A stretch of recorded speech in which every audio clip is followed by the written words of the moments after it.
It's been a long time that I have addressed your queries, so today I'm going to answer some of your questions. So let's start with the Q&A section. So मैंने काफ़ी time से नहीं किया था and I have seen so many of you asking me कि दीदी please ये बता दो. काफ़ी सारों के आंसर्स थोड़े बड़े होते हैं and I want actually to give a detailed explanation to some of them. So I'll just be taking some of your questions here. तो सबसे पहले क्वेश्चन है by Sneha Gupta and she has asked me कि is uniform compulsory in GDMC for 5 years and secondly is Saturday और working day. So for the first question कि uniform compulsory है इस college में, उत्तराखंड के सभी कॉलेजेस में यूनिफॉर्म इज़ कंपल्सरी. मैं भी जब यहाँ पे पहले आई थी ना, सो आई वॉज थिंकिंग कि यार जब कॉलेज में बंदा जाता है तो एवरी वन थिंक्स कि यार अच्छे से बन के जाएंगे and I will not repeat my clothes and अच्छे अच्छे सूट्स. मेरा यहाँ पे एडमिशन होने वाला था, then I got to know कि GDMC has a uniform and the uniform is quite, अब मैं आपको क्या बोलूँ, इतनी अच्छी नहीं है जितना आप सोच रहे हो.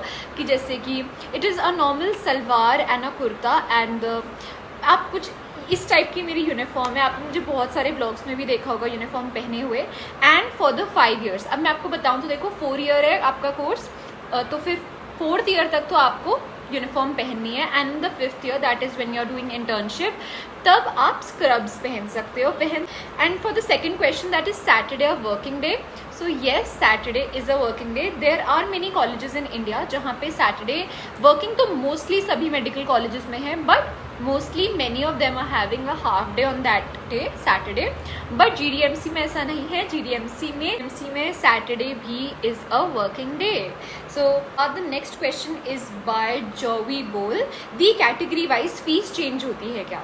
तो देखो जनरल जो फीस है वो है 1.4 लाख रुपीज़ पर एनम. पहले तो this is a major confusion क्योंकि पहले फीस अलग थी एंड ये काफ़ी सारी साइट्स पे भी अपग्रेड नहीं हो रखा है, तो ये काफ़ी ज़्यादा कन्फ्यूजन रहती है सभी लोगों को.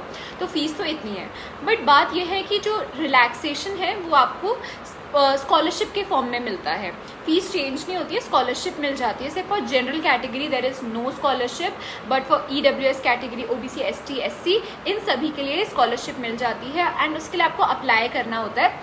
There are many students from these categories who do not apply, but अगर आप अप्लाई करोगे तो आपको स्कॉलरशिप मिल जाती है.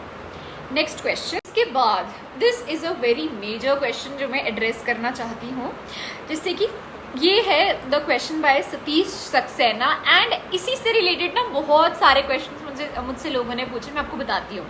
फॉरेंसिक साइंटिस्ट करने के बाद कौन सा गवर्नमेंट जॉब मिलेगा? तो गाइस मैंने ना काफ़ी सारी शॉर्ट्स डाली हैं उस चीज़ पे कि हम फॉरेंसिक मेडिसिन की क्लास के लिए गए, तो लोगों को ऐसा लगता है कि ये फॉरेंसिक मेडिसिन कर रही है या फिर समथिंग ऑफ दैट सॉर्ट. तो मैं आपको बता दूँ कि MBBS में एक सब्जेक्ट ही है फॉरेंसिक साइंस, फॉरेंसिक मेडिसिन, जिसमें आपको समझाया जाता है all the legal actions that a doctor should be knowing. ठीक है, जितने भी लीगल प्रोसीजर होते हैं जैसे कंसेंट वेंसेंट लेना किसी भी सर्जरी से पहले, ये सब आपको पता होना चाहिए.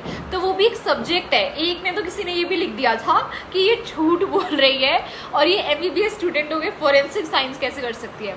सो बस आपको ये ध्यान में होना चाहिए कि दिस इज अ सब्जेक्ट. मैं ऐसा कोई फॉरेंसिक साइंस नहीं कर रही हूँ.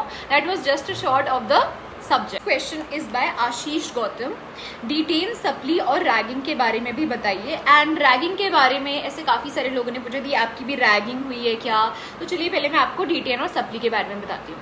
एक होता है प्रॉफ का एग्जाम एंड इससे पहले एक होता है प्री प्रॉफ. तो आपको अगर इन दोनों में एलिजिबल होना है बैठने के लिए, then you have to meet 2 criterias. One is your internal marks, आपके जितने भी इंटरनल असेसमेंट हुआ है उसमें आपके अच्छे मार्क्स आने चाहिए, and the other is your attendance. So when you are well to do in both these things, तब आपको प्री प्रॉफ में बैठने दिया जाता है and then ultimately you can go for your professional exam as well. But the students who lack in any of these two, या तो उनका इंटरनल कम है या तो उनकी अटेंडेंस शॉर्ट पड़ गई है, तब उनको प्री प्रॉफ में भी काफ़ी टाइम नहीं बैठने दिया जाता है. So those people are detained. इसका मतलब है कि वो फाइनल प्रॉफ में नहीं बैठ पाएंगे. This is for one thing. अब बात करते हैं सप्ली की. अगर आप प्रोफेशनल एग्जाम में बैठे एंड अगर आप उसके बाद फेल हो जाते हो, not able to pass in an exam, तब आप हो जाते हो सप्ली के लिए एलिजिबल. सप्ली एग्जाम फिर आपको देना पड़ता है जो कि 1, 2 या 3 महीने बाद हो जाता है and then you can join your regular batch. And even if अगर आप वो सप्ली का एग्जाम भी नहीं पास कर पाए, देन ईयर बैक लग जाती है. Coming on the most interesting topic कि आपकी रैगिंग हुई है। तो रैगिंग तो नहीं बोलूँगी, वो इंटरेक्शन होता है। तो गाइज जब मैं कॉलेज आई भी नहीं थी, then a message came from my senior कि आप कब तक आ रहे हो एंड तुम जल्दी से आओ and you have to complete my file. तो मैंने कहा यार मेरे को भी पता भी नहीं है कि मेरे को ये कॉलेज मिला नहीं है। तो जब हम लोग आए, एक फ्रेशर को यार इतनी ज़्यादा फाइलें मिलती है ना, हमने अपने से ऊपर बैच, उनसे ऊपर बैच, सबकी लोग बना रहे थे। इतनी मोटी मोटी फाइलें हम लोग बनाते थे एक एक रात में। बट मैं सच बताऊं, वो एक एक्सपीरियंस था हम सभी के लिए।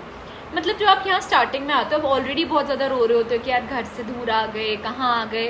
बट ना जब इंटरेक्शन होता है आपके सीनियर्स के साथ, there have been many seniors who have been so helpful, they have been guiding me all the way long. Then जैसे कभी कभार हमें सीनियर्स बुलाया करते थे, so they asked us to dance and they asked us our hobbies, क्या तुम्हारी hobbies क्या है। तो हम लोग बोलते थे कि महोदय जी हमारी हॉबी तो ऐसे, मतलब ऐसे थोड़ा थोड़ा करके बोलते थे, महोदय जी हमारी हॉबी, जैसे बैडमिंटन को आपको हिंदी में बुलवाते थे कि वो ऐसे चिड़ी बल्ला खेलना है। तो हम लोग फिर वो चीज़ें करके भी दिखाते थे कि तू कैसे खेलती है। अच्छा अगर तुम्हें खाना बनाना पसंद है तो तू ये बताइए कैसे बनाएगी, बना के दिखा हमें। तो सीनियर ऐसे करके, पर बहुत ज़्यादा मज़ा भी आने लगा था एक टाइम के बाद इंटरेक्शन में। बहुत हंसी आती थी अपनी फ्रेंड को वहाँ डांस करते हुए देख के। सो एक टाइम के बाद आप इंजॉय करने लगे थे और ना आप भूल जाते हो अपने घर का सारा स्ट्रेस। और आप अभी तक रो रहे थे ना कि यार मैं कहाँ आ गई घर से, but now you start enjoying the process. आपके सीनियर्स आपको सब बताते हैं कि टीचर्स से कैसे बात करनी है, आपको कैसे सॉफ्ट हम्बल रहना है। We learn a lot during our interaction को काफ़ी ज़्यादा बारी नेगेटिव वे में दिखाया जाता है, पर मैं आपको बता दूँ it is not always negative. बहुत सारा कुछ अच्छा भी होता है। जैसे कि आपके सीनियर, आप उस टाइम ना बुक्स का भी इतना पता नहीं होता कि कौन सी बुक लेनी है, क्या लेनी है।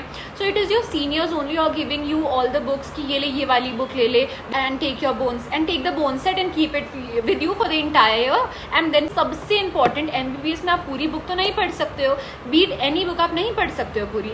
सो ऑल द, आप कह सकते हो the major markings are given by your seniors कि ये आता है, ये पढ़ के जाइयो, इस टॉपिक को बिल्कुल मत छोड़ियो। सो ये चीज़ें को बहुत सारी मैनर्स भी सिखाए जाते हैं। जैसे कि जब अगर सीनियर खाना ले रहा है तो आप उससे पहले लाइन में लग के खाना नहीं ले सकते। Even if you are standing in front of your senior तो आप उनके पीछे आ जाओ। तो these are the basic etiquettes of medical college. और ये सिखाई जाती थी कि थोड़ा बहुत इधर उधर मैंने बहुत डांट खाई है। सबको ऐसे लगता था कि ये दिल्ली से आई है, तो वो वाली चीज़ भी थी। तो इसलिए मैंने थोड़ा बहुत तो सहा मैंने। There is also one question that I asked, that I am asked a lot कि which is better, GMC Doon better, GDMC better है या GMC Haldwani is better. So to be honest, अगर आप ट्रेंड्स को देखो, जितना मैंने भी एनालिसिस किया है, तो पहले ऐसा होता था that people were preferring GMC Haldwani over GDMC। But जितने भी अब जैसे जो भी टॉपर्स हैं, they are going for GDMC Dehradun and that is the trend that is been there. इसके बाद मेजर चीज़ ये है ना, जो GDMC है वो कैपिटल सिटी में है, देहरादून में। There are so many cafes, there are so many shops available that you are in a good position।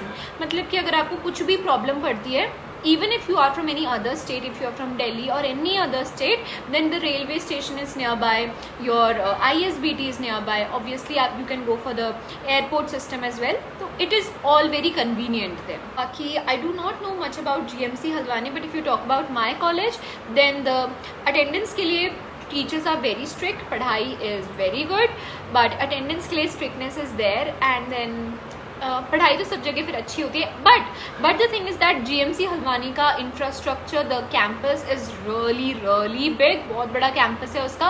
GDMC में ऐसा नहीं है, GDMC में the campus is small, but आप कह सकते हो। एंड जो बस एक मेजर सेटबैक है GDMC का, वो ये है that there is quite a long distance between the hospital and the college main campus. So पहले इतना नहीं लगता था मुझे, but now things are becoming quite clear कि this is a major setback for us. इसके बाद अगला क्वेश्चन है बाय आयुष सुयाल। मेरे पापा एक सर्विसमैन रहे हैं आर्मी में, क्या इसका कुछ फ़ायदा मिलता है? Yes, you do get the profit. जिससे स्पेशली अगर आप उत्तराखंड की बात करें तो there is a special quota for defence personal ward, तो उनके लिए तो अलग ही कोटा है। And there is quite relaxation. And for the so many of you who have been asking me about tips on NEET, तो मैं आपको ये हमेशा बोलूँगी कि सबसे पहले जैसे तो आप अपनी NCERT पे मेजर फोकस रखिए, स्पेशली बायोलॉजी की NCERT लाइन बाय लाइन पढ़िए। मैंने भी ऐसी गलती करी थी अपने ड्रॉप ईयर में, that I used to go for modules, के मॉड्यूल पढ़ लेती हूँ, बट नहीं, सबसे इंपॉर्टेंट आपकी बायोलॉजी की NCERT है, उसको बिल्कुल चार्ट जाना है, दोनों की दोनों बुक्स, ठीक है, उसको अच्छे से कर लो। फिर फिजिक्स में इन सब के जो फॉर्मूलाज है वो रोज़ ऑन रेगुलर बेसिस आप उसको रिवाइज करो। एक अच्छा खासा रिविजन का शेड्यूल बनाना जब आपका सब कुछ हो जाए, and prepare a proper strategy. I will be dealing in some other video tips on NEET, but and इसके एक बाद एक क्वेश्चन आया था कि हेड के बाल उतरवाते हैं क्या? हाँ, जब आप फर्स्ट ईयर में आते हो तब थोड़े से बाल छोटे मोटे कटवाते हैं, so that you have a decent look, nothing of that sort, but हाँ, छोटे करवाने पड़ते। इसके बाद एक क्वेश्चन था बाय विराज, इन्होंने पूछा था कि इन्होंने दिल्ली से 10th की है and 11th and 12th from UK, तो वो डोमिसाइल का क्या सीन रहेगा? तो दिल्ली का जो डोमिसाइल है वो आपको 11th एंड 12th क्लास के बेसिस पे मिलता है, if you have done 11th and 12th from Delhi, and Uttarakhand का मिलता है, आपको पता ही है, 10th एंड 12th के लिए। तो अब आपका मेन चीज़ है, अगर आप उत्तराखंड के रेजिडेंट हो, अगर आपके पास यहाँ प्रॉपर्टी है, then you are eligible for the domicile of Uttarakhand. Otherwise I don't know कि अब आप दिल्ली के लिए एलिजिबल हो या नहीं, बिकॉज मैंने जितना सुना है वो ये है आपको कि 11th एंड 12th की स्कूलिंग आपकी दिल्ली से ही होनी चाहिए for getting the Delhi domicile. तो फिर इसलिए it's better that you get the UK domicile अगर आपके यहाँ पे प्रॉपर्टी है तो। So guys these was some of the questions that I have dealt with here. अभी मेरे से इतना ही हो पाया बिकॉज तो हमारा बैच जो है बिल्कुल ही एक्सपेरिमेंटल बैच बना हुआ है। हमारा सेशन भी बहुत ज़्यादा लेट शुरू हुआ एंड अब चल के बिल्कुल ही पता ही नहीं है कि नेक्स्ट आ रहा है नहीं आ रहा है। Changes have been made, ENT and ophtha have been shifted to the 4th year, but still we are not that much sure कि नेक्स्ट पक्का है या नहीं है। So that makes us so much in trouble कि पता नहीं क्या होने वाला है, अदरवाइज इंटर्नशिप ऐसे लटक जाएगी ना इसी बीच में। दैट इज़ वाई थोड़ा सा स्ट्रेस भी है इस चीज़ का, but I'm trying to manage and I have tried to answer some of your questions. I hope you guys really liked the video, and if you did like the video, please put a like on it, and also please subscribe to my channel guys. Hope you guys liked it. Meet you in the next vlog. Bye bye guys. So many other questions that I will be dealing in the upcoming videos कभी कभार करके, and for some subscribers who have always blessed me, thank you so much.